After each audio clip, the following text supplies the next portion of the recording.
Our chief legal analyst, Khalif Rhodes. And Khalif, we take a look at this. I mean, these rumors have been going around for years, not just sexual assault, possible sex trafficking going on. I mean, it sounds like a mess. If you're his defense attorney, are we hoping the indictment stays sealed? What's the process of that? Well, if I'm his PR company, I'm for sure hoping that the indictment stays sealed. If I'm his defense attorney, I'm doing exactly what his attorneys are doing. You got to think back when they first did the raids in Miami and in Los Angeles. His attorney came out and said they used military-style force, came out overly aggressive. My client would have helped and would have assisted with the investigation if you would have asked. You didn't need to come in with, 7 different SWAT teams.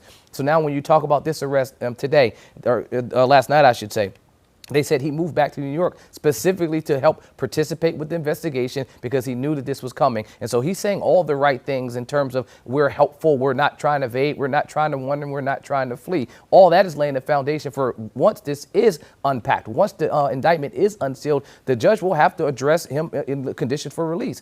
Is he a flight risk? Well, if I've turned myself in a week in advance, I've moved back to New York because I knew you guys were arresting me, I'm not a flight risk, even though I have the means to go across the country. So he's doing everything that I would want to do to ensure that he can get some type of release, because what you don't want to do is sit in prison while you're waiting for your case to go out. I got to ask, as we've been hearing all this stuff come out about Diddy, if I'm Usher, if I'm Justin Bieber, if I'm somebody who is maybe in Diddy's circle, am I worried saying once that indictment comes out, do I need a lawyer up? Should I be worried that I'm next? Lawyer up is the word that I would have said. You took it right out my mouth. I mean, if I have been in 50 feet of this man in the last 10 years, and I think that I was in any party, any type of room, any type of flight with the allegations are of human trafficking, moving folks from state to state for the sexual gratification or any type of sexual purposes. If you're doing those types of things and you were in the building, yes, I'm lawyering up instantly, even if I was just there, even if I know I had nothing to do with it, because you can guarantee they're going to want to talk to those people. And when you want to talk to those people, you want to have your lawyer sitting right there to make sure you don't say anything that can incriminate you. But by all means, lawyer up for sure.